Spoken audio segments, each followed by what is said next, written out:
there's a lot of questions about North Carolina, and obviously they've been devastated by Hurricane Helene, and we're all supporting them and their recovery efforts. But now I'm really concerned that this push for mail-in ballots throughout the state to be kind of just dropped anywhere if you lived in any of these devastated counties could be a massive, massive win for Democrats because we all know they love fraud. So, what does your latest polls tell you about how Kamala Harris is polling in the state? Yeah, the only reason I think we're talking about this is because we all witnessed what happened in 2020, and there absolutely was legitimate form. Well, no fraud is legitimate. There was fraud in multiple places. There's lots of investigations and evidence that have shown that. And 66% of all voters think that cheating is likely to affect the outcome of the 2024 election. And what's crazy is we shouldn't be talking about North Carolina because, like I said, Trump is winning there in 3 points in our poll. And I could list a bunch of reasons off the top of my head why I think that Trump will even outperform that 3 points.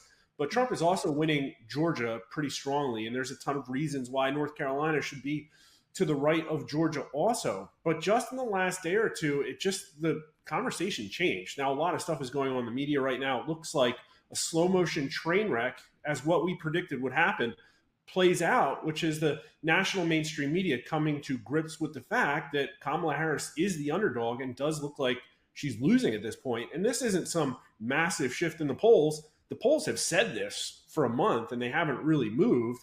It's just nobody wanted to really come to grips and acknowledge it. And so now all of a sudden, people on the Kamala Harris camp are looking at their options and they kind of suck.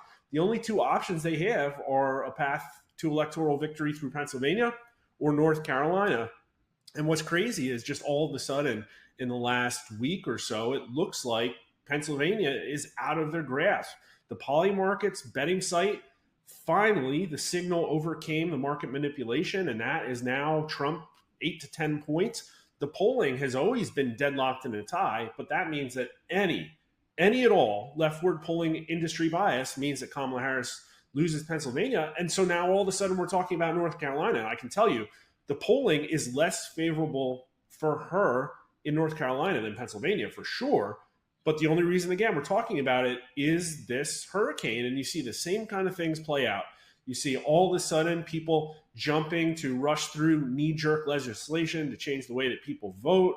You have all kinds of concerns with the federal response and maybe people dragging their feet. I think it's really reasonable to look at that and suspect this might impact the election. And Democrats kind of need it to.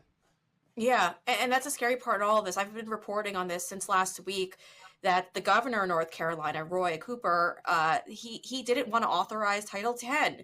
And what that means, folks, is that our service members who were there and were ready to assist, are part of these search and rescue teams, for days were sitting in places like Tennessee and like other states on the outskirts, just trying to get in to help these Americans out and save them. And the governor wouldn't do that. Now, of course, he's a Democrat. And so one would have to assume that there's some type of political gain in all of this because there's no other reason for why he waited days. Now, I even reached out to Cooper and asked his office to provide me with a statement as to why we weren't hearing from any of these individuals, like the Title X, the emergency services. Like they were intentionally not bringing these people in to help out. We are even hearing this through FEMA whistleblowers who reached out to Congressman Matt Gaetz and did say that, yeah, we were sitting in hotel rooms for days and we didn't go out there and help these people out. So again, it's not surprising. We saw how Democrats did this in 2020 when they wanted to make the COVID pandemic even worse and intentionally put COVID positive patients inside of nursing homes, which completely made a pandemic absolute disaster and caused the deaths of thousands of elderly Americans. And again, it only happened with Democrats. It only happened with their governors who were forcing this. It didn't happen with Republicans. Republicans like Governor Ron DeSantis actually behind the scenes put the National Guard in nursing homes to help with staff to make sure that these individuals, the most vulnerable populations, weren't being killed off, weren't being sick, weren't being infected, I should say. And so again, it's just two different responses. So I always assume that's a political gain in all of this. And like you just cited, Mark, it seems to be that way. North Carolina is really important for her now to win. What are you hearing when you're polling other swing states? Does Kamala Harris have a lane to victory anywhere else? I really don't think so, to be honest with you. Pennsylvania is such a large play, and really, the rest of the Rust Belt looks absolutely horrible for her. Now, internal polling has leaked that shows that she's down 3 points in Michigan and Wisconsin. Now you have Quinnipiac, who is predominantly a left leaning pollster, come out and with the same results in their swing state polls they released today. So, listen, her best shot there is definitely Pennsylvania, and that's really sad. And then, like getting all the other smaller swing states doesn't really move the needle for her. But, it's likely at this point, based on our most recent polling, that she gets some of them because all of our polling was tied within the margin of error. But again, I've also been saying this. I think all of the polling is way too left, including our swing state polling, because even just looking at North Carolina, I have the independents breaking even for Trump and Harris. And I really don't think that that's how it's going to play out, because on a national scale, the independents are going for Trump by like 7 or 8 points. And then there's a whole lot of other shifts and changes from the 2020 electorate that nobody's really baking in. Just to name one of them off the top of my head, if you look at the cable news ratings between 2016, 2020, and 2024, and just take CNN or MSNBC, they were doing really great in 2016, but their primetime ratings were off the charts in 2020 in just a way that, orders of magnitude larger. And then now, this time out, they've crashed to even less than 2016 levels. So people are tuned in a lot less to the liberal leaning mainstream media news. There's a lot less gaslighting and, false narratives being spread. I think that's going to affect people. I think people are waking up from that. And maybe it took the pain of the Biden administration to realize it. And then I also think you're going to see probably a massive turnout of people who traditionally are low propensity voters. Maybe they're out in the rural areas and they say, well, my vote doesn't mean anything. And maybe they're in Georgia. And then all of a sudden, a Democrat won Georgia. I think those people are going to crawl over broken glass and turn out in a way that not really anybody's predicting, but over and over again, all the registration data, all of the early vote and mail data shows Democrats do not have favorable headlines in any of these things at all. Yeah. And Mark, I was talking to Greg Phillips, who's on the ground, and we're going to have him on in just a few moments. He's in North Carolina. He's speaking with individuals who are in the mountains who have been devastated by this latest hurricane. And he's saying the same thing, that these people are willing to do whatever it takes to go out and vote because they're so ticked off with our federal and our state governments, in North Carolina specifically. But they're so upset at the response. They're so upset with how corrupt these politicians are. And they're voicing that they're going to do whatever it takes to make sure they get out there and vote.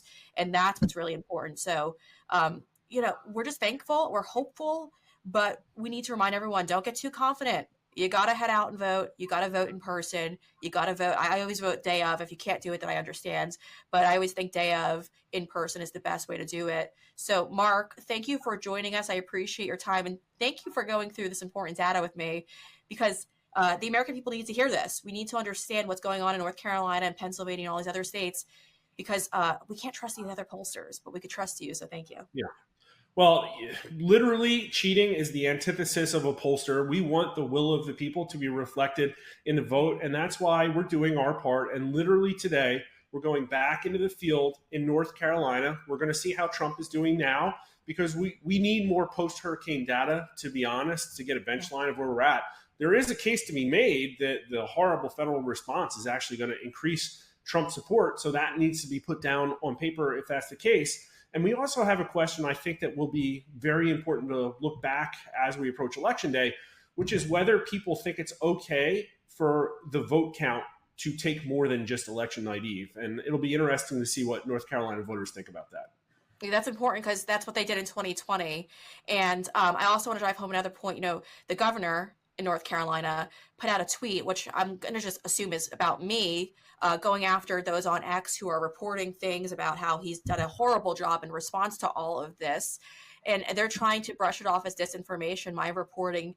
And I have to say, I don't know if those in North Carolina are believing it, because they're seeing it on the ground. So if there's any way you could poll them and see how they feel about that, which I'm sure you guys would do, we would love to have you back on to talk about that, because I think the American people are smarter than our elected officials. even though I don't think it should be that way. They should probably be a little bit smarter, we'd hope. But I think the American people are smarter, and I think they're going to see right through this, because the governor's done a horrible, horrible job.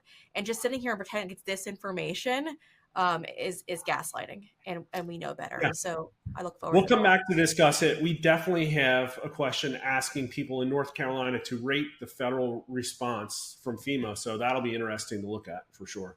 I look forward to that. Thank you, Mark. All right, the theme of my shows lately has been don't trust the government. They're not going to come and save you. And so, like I do myself, I've been building up a supply of emergency food just in case something does take place. And I'm doing it with the great folks over at Fuel Prepper, and they've got a great deal going on right now, and it's not going to last forever. One of their best specials. So if you go over to fuelprepper.com, use promo code STOCKUP35. That's STOCKUP35.